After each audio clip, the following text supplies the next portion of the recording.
Velkommen til MarketTimer.dk. Det er blevet fredag aften, og det er tid til lige at lave en hurtig gennemgang af det nordiske marked inden for aktier, og så det amerikanske. Det er jo nogle spændende tider, vil nogen sige lige nu, eller i hvert fald nogle lidt turbulente tider, hvor vi har konflikter mellem Rusland og Ukraine, som måske ikke er ved at blive løst, delvist i hvert fald for en tid. Vi har stadigvæk en potentiel konflikt, der ligger og ulmer nede i Mellemøsten. Vi har en europæisk centralbank, som er ude og lover at begynde at købe nogle forskellige ting op for at støtte økonomierne og lade bankerne kunne låne nogle flere penge ud og derigennem måske skabe noget mere inflation. Der er mange forskellige faktorer, som peger i alle mulige forskellige retninger. Så det jeg vil prøve med videoen her, det er at prøve at skære en lille smule igennem og prøve at se, kan vi se en eller anden tendens, som enten er positiv eller negativ her. Når jeg normalt arbejder med teknisk analyse, og også når nogen af jer beder mig om at lave nogle analyser sådan på Facebook, eller skriver en e-mail til mig, og det er jeg rigtig glad for, at I gør, fortsæt endelig med det. Men når jeg laver de her analyser, så plejer jeg som regel at sige eller skrive, at nu skal I huske på, at det her det er den tekniske analyse, vi kigger ikke så meget på den fundamentale. Det er lidt det samme her. Det vi prøver i de her analyser af markedet, det er at prøve at finde et eller andet, jeg plejer at kalde det et åndedræt i markedet. Det vil sige, er der en eller anden rytme, som de her bølger de kører i med op- og nedture. Fordi ligesom med åndedrag, der kommer man trækker altid vejret ind, og så skal man puste vejret ud igen, og så videre, det fortsætter. Sådan er det også med markedet, der kommer de her konstante bevægelser op, slappen lidt af, bevægelser op, slappen lidt af, bevægelser op, slappen lidt af. Og det vi prøver at finde her, det er en eller anden form for mønster, der fortæller os, at vi er i gang med en trend op eller ned, eller er det en sideværts trend? Hvad er det, de her forskellige ting fortæller os? Og som altid, så starter vi med det danske marked. Vi har jo haft han har sagt, hvis vi bliver i metaforen med en vejrtrækning, en aldeles glimrende vejrtrækning, hvor vi bare fortsat længere og længere opad. Nu har vi så haft turen nedad her, hvor vi faldt fra en top omkring de her 830 stykker, lige her under 830, og så ned lige over de 750, og nu vi bevæger os lidt opad igen. Jeg har været inde på det flere gange, at når man er i en bulltrend, så kan man som regel se, at opturene de varer et par måneder, og korrektionerne varer en måned. Sådan i rundtal. 2 måneder op, 1 måned ned. Det vi kan se nu her, det er ikke sikkert, at det er begyndelsen på en bæretrend, men lad os lige prøve at kigge på det, fordi vi har haft en lang optur hertil, så har vi haft et par måneder, eller måske faktisk nærmere 3, et sted mellem 2 og 3 måneders nedtur, og indtil videre har vi så haft cirka en måneds optur. Den måneds optur har altså i hvert fald indtil videre ikke fået os helt op til toppen af den tidligere top heroppe. Vi ligger i en 803 stykker lige nu. Og det vi kan se på vores DMI Stochastics hernede, som jeg plejer at skele til for at se de her bølger i trendsene, det er, at vi har haft den her lidt lange nedtur. Vi kan se, at vi har været i oversolgt længe. Så har vi i løbet af 2-3 uger bevæget os helt herop, og det vil sige, hvis vi skal til at bevæge os nedad nu, og det er det, vi kommer til at se her den næste uge. Det er lidt spændende, om vi får en top ligesom denne her, der bare lige kommer op, og så tipper nedad, eller vi får en top ligesom denne her, der sådan kan fortsætte lidt længere. Det kunne selvfølgelig være dejligt, at vi får en af de toppe, der kan fortsætte lidt længere, men det er det, vi skal ned og kigge i vores underliggende indikatorer, om vi kan få en indikation af, om vi skal til at opad eller nedad. Fordi det er ganske afgørende også for, hvilken strategi vi lægger i markedet, når vi nu kommer til mandag her. Det kan være, at vi har fundet nogle spændende købskandidater, og vi siger, markedet ser helt overordnet vanvittigt positivt ud. Hvis vi synes det gør det, jamen så kan det være, det er tiden at eksponere sig lidt hårdere i markedet, tage en lidt større risiko. Hvis vi til gengæld siger, at det ser ikke for godt ud det her, og vi har et par mulige salgskandidater, eller måske ovenikøbet en kandidat til noget shorting, jamen så kan det være, at vi skal til at overveje dem i stedet for, eller i hvert fald skære lidt ned på vores risikotagning. Så lad os prøve at kigge på det. Indtil videre ser det, jeg ved ikke om man kan sige, at det ser dårligt ud, men vi har i hvert fald ikke formået, markedet har ikke formået at være oppe og lave en ny højere top. Vi har heller ikke lavet en ny lavere bund, eftersom den sidste lave bund, den var ganske langt nede. Så vi kan ikke helt sige det. Det er et eller andet sted sideværts lige pt. Vi kan lige prøve at tage den på dagsbasis. Det skal jo siges, det er ugechart. Vi prøver lige at tage den på dagsbasis her. Og der kan vi se, prøver vi lige at zoome ud. Der kan vi jo se det samme. Vi har det her flotte vendingssignal her. Og så har vi ellers bølgerne, der kører hernede i vejrtrækningen. Og der kan man sige, der er vi altså lige nu kommet op i en top, der har kørt nogle dage, der indikerer, at nu skal vi til at nedad. Og det bliver rigtig spændende, hvor langt vi skal nedad, om vi skal ned og teste en bund hernede i 750, eller om vi bare lige skal en anelse nedad, for så at vende videre opad. Det kan vi muligvis få noget indikation af hernede, blandt andet i vores FH-indeks. Vores FH-indeks fortæller jo noget omkring den gennemsnitlige aktie på et givet marked, hvordan den ligger i forhold til sit 50-dages glidende gennemsnit. Vi skal forestille os, at nullinjen er det 50-dages glidende gennemsnit, og når vi ligger under her, betyder det, at når vi regner gennemsnittet sammen for alle de aktier, vi nu måler på, jamen så ligger de aktier under deres eget 50-dages glidende gennemsnit. Og det vi kan se her, det er, at vi havde en top tilbage. Hvis vi siger, at det her det er toppen, det er så den 6. i 6. Den finder vi her. Så er det altså ved at være 1, 2, 3, 4, 5, 6, 7, 8, 9, 10, 11, 12, 13 uger siden, at vi havde den sidste top. Det kan være, at det er den her eller den her, vi skal måle efter, men vi begynder at nærme os et kvartal. Og som I ved, jamen så plejer jeg at sige sådan helt grundlæggende, at der går cirka et kvartal, det vil sige cirka 13 uger mellem de her toppe, og det samme mellem bundene. Og det betyder altså, at det vi skal være opmærksom på nu, det er, at der begynder at være flere og flere investorer, der begynder at sidde og lede efter en undskyldning for at sælge. Det vil sige, at de begynder at sidde og tænke på, det her er ikke fortsat lige lang tid nok nu, og så begynder de hurtigere og hurtigere på salgsaftrækkeren. Og det vi skal vide, når der er gået de her 13 uger, måske er det kun 11 uger, men det vi er i hvert fald ved at nærme os et kvartal, det er, at nu begynder der at være et salgspres i markedet. Alt andet lige. Selvfølgelig kan der komme et eller andet fuldstændig fundamentalt makroøkonomisk, geopolitisk. Det kan være, at Putin han bliver til en glad, rar onkel igen og vender tilbage og siger, nu lover jeg fred i al evighed, eller noget af den stil. Det kan også være, der kommer nu var der nogle jobtal fra USA i dag, som så meget, meget lidt imponerende ud.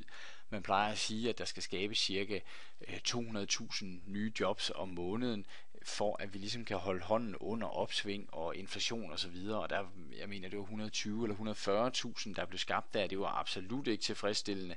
Det amerikanske marked var dog ikke så hæftigt til at bevæge sig nedad, men det jeg bare vil sige med det er, at når vi begynder at nærme os de her toppen af de her kvartalsbølger, så begynder de her tal at betyde mere og mere. Og jeg ved godt, nogen af jer vil sige, jamen kan det her være toppen af en kvartalsbølge, når den ligger så langt nede? Ja, det er jo det, der er pointen, fordi det er det, der bekymrer mig temmelig meget. Nu sidder vi bare lige og kigger på det danske marked lige nu, men det er det, der bekymrer mig temmelig meget, fordi hvis vi er ved at nå en top, det kan godt være, at vi lige kan bevæge os en uge eller to længere opad, men hvis vi ved toppene ikke kan nå længere op, end at gennemsnitsaktien bare lige op og røre sit eget 50-dages glidende gennemsnit, så ser det ikke ret godt ud for den overordnede trend.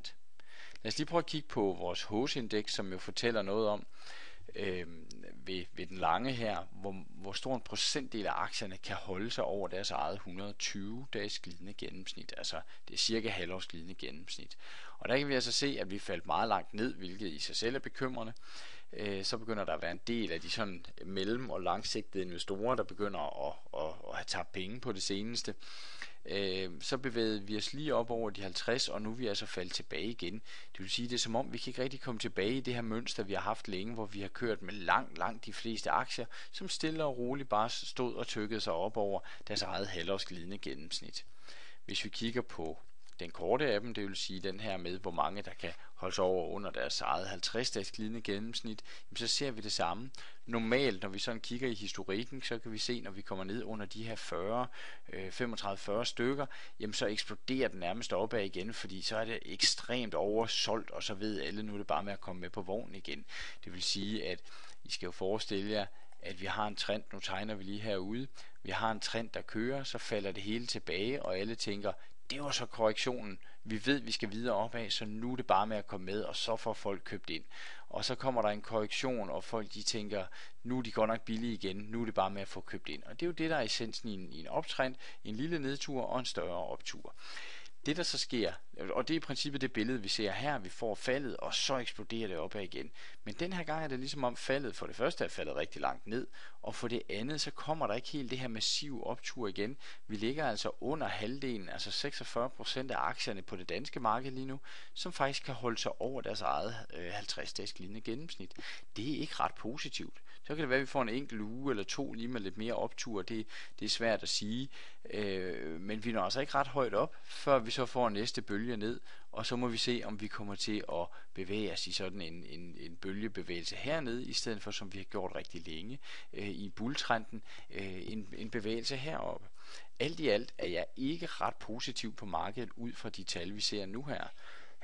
Så har vi vores VZO, det er vores volumen, og der plejer vi jo at sige sådan helt, nu er det en relativt ny indikator, og det vil sige, at jeg begynder at arbejde mere og mere historik på, og blive klogere og klogere på, hvordan vi bruger den.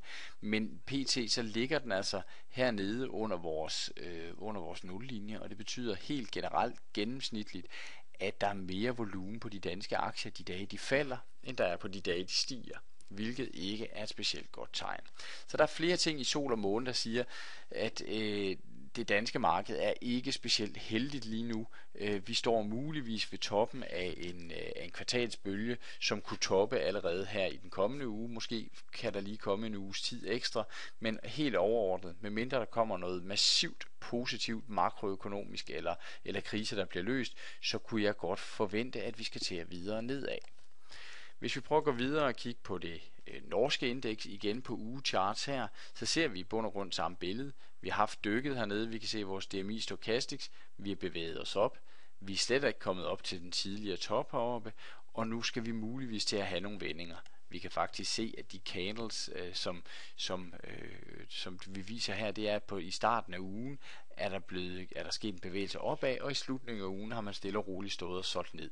Så det vil sige, at der har altså været temmelig stort salgspres på det norske marked. Hvis vi prøver at kigge lidt i vores FH-indeks på det norske marked, så ser vi meget af det samme billede.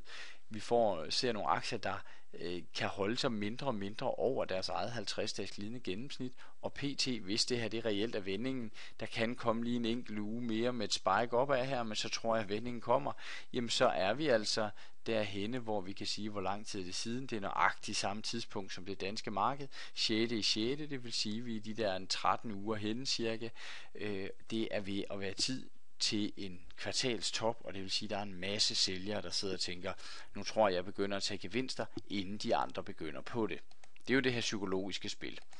Hvis vi kigger på vores HOSE-indeks, så har vi Norge her. Store træk det samme. De har ikke været helt så hårdt ramt på den måde med et hurtigt spike ned, men vi har den her konstant glidende trend nedad. Ups, forkert indikator her. Vi tager lige en pil i stedet for sådan. Vi har det her faldende toppe, faldende bunde, og nu skal man passe på med at sidde og lave teknisk analyse på sådan nogle afledte her. Men der er bare en generel tendens til over det seneste stykke tid, at færre og færre aktierne har kunne holde sig over deres eget halvårsglidende gennemsnit. Kigger vi på den korte her, nøjagtigt samme billede som i det danske. Vi kan altså ikke holde os over de 50, og hvis vi begynder at nærme os en top, jamen så kan det betyde, at vi bare skal endnu længere ned. Det norske marked også ganske bekymrende. Kigger vi på volumen, så viser den i store træk samme billede. Det peger nedad. Det norske marked måske er endda lidt mere negativt end det danske. Nu får vi se. Vi går videre til det svenske marked. Det kommer her.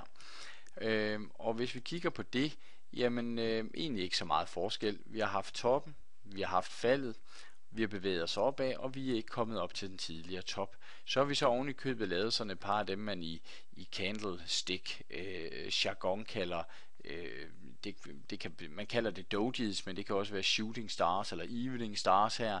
Og hvis vi får en uge med en korrektion nedad nu her, så vil sådan en dobbelt top her, den vil være rigtig, rigtig negativ. Sådan to dojies, der ligger her, hvor vi starter og slutter ugen på mere eller mindre samme kurs, det viser rigtig stor usikkerhed, og det kunne godt betyde, at vi skulle temmelig meget nedad, hvis vi får en bekræftelse på de her candlesticks herfra.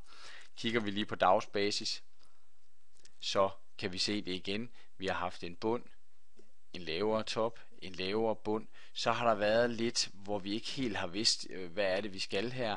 Men hvis det her det bliver toppen, jamen så er det igen en lavere top, og så bliver det spørgsmålet, skal vi så ned og lave en lavere bund igen? I hvert fald må vi sige, at det 200-dages glidende gennemsnit kryber tættere og tættere på, og vi får nemmere og nemmere ved at bryde ned igennem det, og så er det, investorerne begynder at blive nervøse. Kigger vi lige på FH-indekset for Sverige, jamen nøjagtigt samme billede. Vi ligger nede under 0. Vi er endda nede i minus 1,6. Vi er begyndt at falde tilbage. Det er helt generelt ikke et kønt syn. HUS-indekset for Sverige her igen er lige nået op til 50, falder herfra, og på det korte lige under 50 og falder herfra. Danmark, Sverige og Norge svømmer mere eller mindre synkron svømning her. De viser alle sammen nedtur. Så er spørgsmålet, kommer nedturen i den uge, der kommer nu her?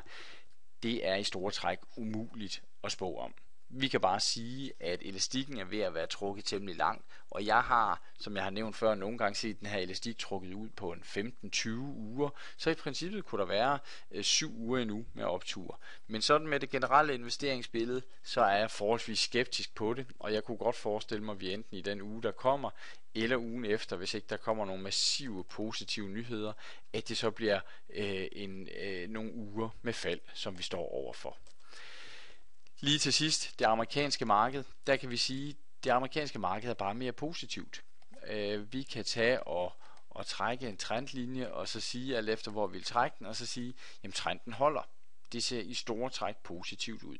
Vi kan se, at vores DMI Stochastics, den er ved at være i top. Det kan den så være et stykke tid, men der kunne godt være en tendens til, at vi skulle have en lille korrektion, som eventuelt kunne forstærke nervøsiteten i Europa. Hvis vi lige kigger på den daglige, jamen så har vi altså haft en lang optur her, og vi begynder at vise noget svaghed. Så det kunne godt være, at vi skulle ned, men det er altså ikke sikkert, at vi skal helt ned og teste den tidligere bund hernede. Det tvivler jeg en lille smule på. Det der er, det er, at jeg kan høre mange kommentatorer, de fortæller noget om, at hvis ikke der kommer nogle store negative nyheder, jamen så har Europa et efterslæb på, jeg tror de siger en 4-5%, som det amerikanske marked er steget nu her, hvor det europæiske marked er faldet noget tilbage. Og kommentatorerne begrunder ligesom det her med, jamen så betyder det, at Europa skal op nu her. Problemet er, hvis vi er ved at nærme os en kvartalstop, og i det hele taget en top af en lang bulltrend efterhånden, jamen så er det ikke sikkert, at det er Europa, der har et efterslæb, og at vi skal hente op til USA.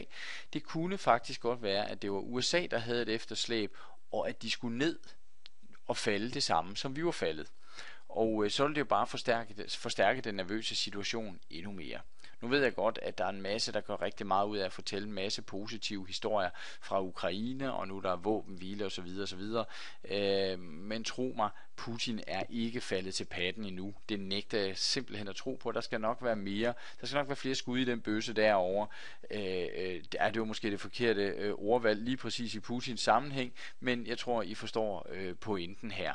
Jeg er ikke sikker på, at der ikke kan komme mere usikkerhed derover. Det skulle ikke være første gang, han havde brudt et løfte. Så det kan være, at det rent faktisk er USA, der skal nedad mod os, i stedet for der skal op og indhente dem. Hvis vi lige prøver at kigge her på det amerikanske, jamen så har vi altså det, eller vi så sidst. Vi har den her, hvad har vi her? Vi har den, se om vi kan få en dato frem på denne her. Vi er i hvert fald tilbage omkring den 6. her som den mulige top. Det kan også være en af de andre. Så vi er ved at nærme os de der 9, 11, 13 uge siden sidste top. Vi ved ikke helt, hvad for en top vi skal regne med her. Men der kan vi altså se, det er ikke sandsynligt, at vi får den næste top op i samme niveau. Og så er vi altså i gang med at vise svaghedstegn i USA også. Kigger vi på HUS-indekset, det lange af dem her, jamen vi ligger altså bare meget flottere i USA, end vi gør i Europa. Vi ligger heroppe med flotte næsten 3 ud af 4 aktier, som holder sig over deres eget halvårsglidende gennemsnit. Vi er bare ved at tippe lidt nedad nu her, og jeg kunne godt have en mistanke om, at den her i løbet af de næste uger kommer til at tippe ned, og vi måske endda kommer ned under de 50, og så vil det begynde at give lidt tiks ved øjnene. Det vil begynde at give noget nervøsitet rundt omkring i de store investorkredse. Vi kan se den korte af dem, vores korte hos på det amerikanske marked, den ser også ud som om den er ved at toppe. Så alt i alt Europa, USA ser bedre ud. Lad mig sige det sådan, og jeg er helt generelt glad for, at jeg har den primære del af min portefølje sat godt og grundigt over i amerikanske aktier, hvor jeg har masser af optioner koblet på, sådan at jeg er godt og grundigt beskyttet. Skulle alting falde med 10%, så vil jeg i store træk stadigvæk have skind på næsen og bare gå i et rundt 0. Skulle det hele holde en uge eller to, jeg mener der er expiration date på optioner, og jeg mener det er den 18. september nu her, så kan vi bare holde skindet nogenlunde på næsen og ikke bryde helt sammen de næste par uger, jamen så ligger jeg og laver et par gode procenter her for september måned. Men som sagt, skulle det hele bryde sammen, så har jeg altså rigtig god understøtning, og jeg ved godt, og der er rigtig meget om ørerne lige nu, og i kalenderen og den nye hjemmeside knokler jeg på. Der er rigtig mange af jer, der spørger til de her optionsvideoer, og jeg arbejder på dem. Jeg vil rigtig gerne give jer noget godt omkring optioner, men det er et relativt komplekst område, så jeg vil også godt gøre det rigtig, rigtig godt, sådan at teorien er på plads, inden vi begynder at koble alt muligt på. Optioner er, og det er investering jo i det hele taget, men især optioner er ikke noget, man skal tage voldsomt let på. Det er et relativt komplekst område med en del teori, som man skal gide at sætte sig ind i, ellers skal man holde sig væk fra optioner. Så bliver det en dyr fornøjelse, ligesom med så meget andet. Men helt generelt vil jeg sige, både for Norden og for USA, så er jeg generelt temmelig pessimistisk. Ikke sådan, at jeg nødvendigvis går og spår et fuldstændig 1987 krak-agtigt scenarie i den kommende tid, men jeg tror, vi får en korrektion, og jeg tror, at der kommer til at være temmelig meget nervøsitet rundt omkring i kredsene. Jeg nævnte lige på Facebook forleden dag, at jeg synes, det var, jeg tror ovenkøbet det var her til morgen, at jeg synes, det var ganske tankevækkende nu her, at Draghi og den europæiske centralbank gik ud og lovede de her store opkøbsprogrammer og hjælp til banker osv. Vi så næsten ingen effekt. Det er så godt som ingenting. Havde det her været for et år eller halvanden siden, så havde aktiemarkedet taget imod det her med kyshånd, og aktierne var sprøjtet i vejret. Vi så ingen effekt i Europa. Vi så en lille smule i USA, men det pudsige var, og her viser det lidt om styrken i psykologien på markederne, de amerikanske investorer er lidt mere tillidsfulde til fremtiden, og det kunne vi så blandt andet se, da der kom de her i store træk møgtal på beskæftigelsesområdet her i dag omkring frokosttid, så havde det ikke den store effekt. Markedet faldt en lille smule tilbage, og futures faldt lidt tilbage, men da vi først kom i gang med markedet, så var det faktisk ikke fordi, at det hele brød sammen af den grund. Og det kan vi bruge til at spore styrken i psykologien på markedet, så sige, at folk generelt bange, eller er de enormt tillidsfulde. Og lige nu er de altså lidt mere bange og nervøse på det europæiske marked, således at en hjælpende hånd fra ECB ikke kommer til at give den store stigning, og omvendt på det amerikanske marked kan selv rigtig dårlige nøgletal, sådan makroøkonomisk, betyder ikke nødvendigvis, at det hele falder sammen. Så det fortæller os rigtig meget om markedets styrke lige nu, og jeg tror sådan lige i den nærmeste fremtid mest på USA, men der er ingen tvivl om, at vi er ved at tippe nedad både for Norden og for USA. Jeg regner med her i den kommende tid, så kommer jeg til at lave, jeg tager formentlig DAX med også i den her sammenhæng, og muligvis FTSE, altså det engelske marked, men for lige at få lidt flere nuancer på det europæiske marked, sådan at vi kan holde det lidt mere op. Norden er jo en ufattelig lille puslespilsbrik i det europæiske aktiemarked sammenhæng, og nogle gange, når jeg sidder og holder Norden op mod USA, så kan det godt være lidt en skæv sammenligning.